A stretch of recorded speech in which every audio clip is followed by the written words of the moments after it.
by the testimony of one habitual liar. Bakit paniniwalaan natin siya? Bakit yung yung sinigaw ng mga congressman? Bakit? Bakit hindi natin imbestigahan? Bakit yung mga senador ang iniimbestigahan?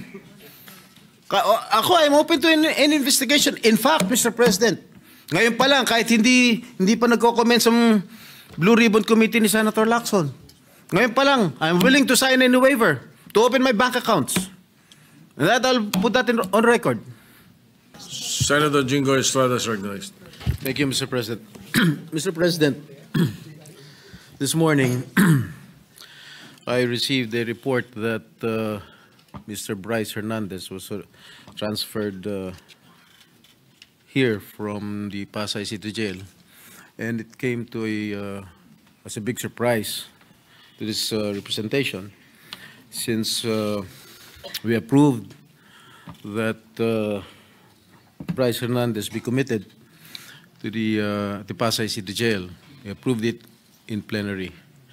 Mr. President, last Tuesday, when he appeared before the TRICOM at the House Committee, at the House of Representatives, the opening statement, if my memory serves me right, of Mr. Bryce Hernandez is that, pwede ba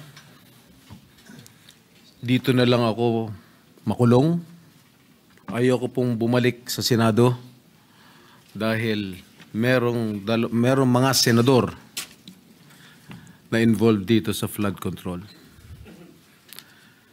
And much to my surprise, he mentioned this representation together with Senator Joel Villanueva.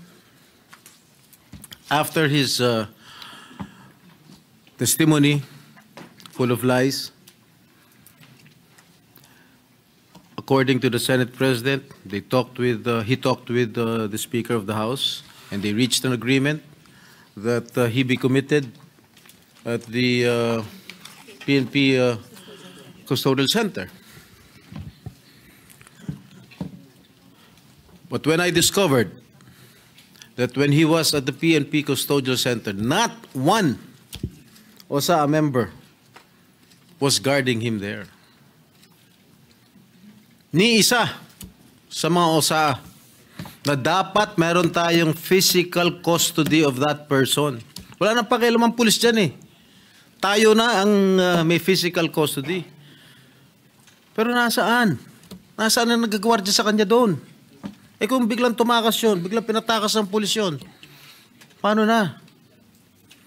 So after that, nagdesisyon po tayo here, plenary, that we commit him at the Pasay City Jail. And everybody approved of it. When I made my motion, sinigundahan ni Majority Leader Senator Mig Zubiri, and no one objected. At ang sabi dito, I got hold of this letter from the lawyer of Mr. Bryce Hernandez. Third to the last paragraph. We appeal for this because today there is renewed faith. Ito, September 15, today.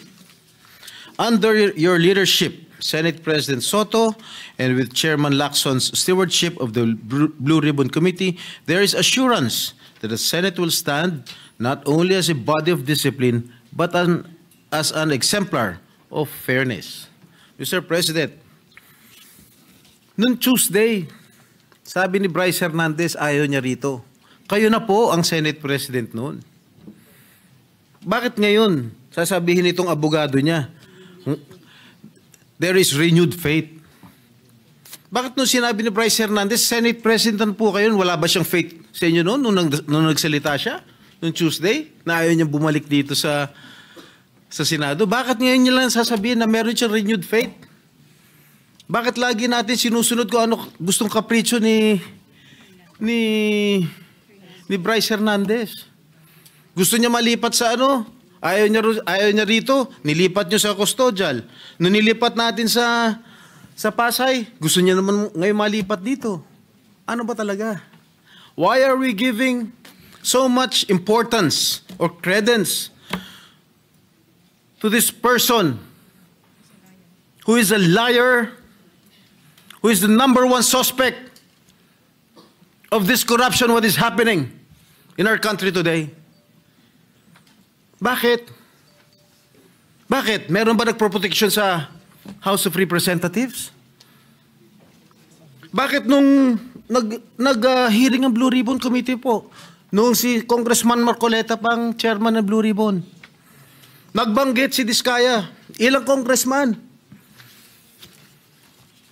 ang involved sa corruption. Pagdating nung kinabukasan, hindi na front page, hindi masyadong pinag-usapan. Nung si Bryce Hernandez na, nagbanggit ng 2 senador, front page na kaagad kami. Kahit hindi totoo yung sinasabi niya, na walang basihan. 30% commission daw. Ang putang ina. I'm sorry. Strike that from the strike out from the record. I'm sorry. The phrase is stricken off the record. How can I demand 30%? What is his basis, Mr. President? Pagkatapos niyan, wala na, kumalat na. Front page na sa lahat ng mga newspaper of general circulation. Lahat na. Masama na kami ni Joel Villanueva. Sa social media, everything, lahat. I've been there. Kaya pinag-iingatan ko pangalan ko. Why should I do such a thing, Mr. President? Why? I will never do such thing, Mr. President. Porkit ba I'm actively participating in the Blue Ribbon Committee? Porkit ba matapang ako magtanong? Ako na kaagad ang target nila? Bakit?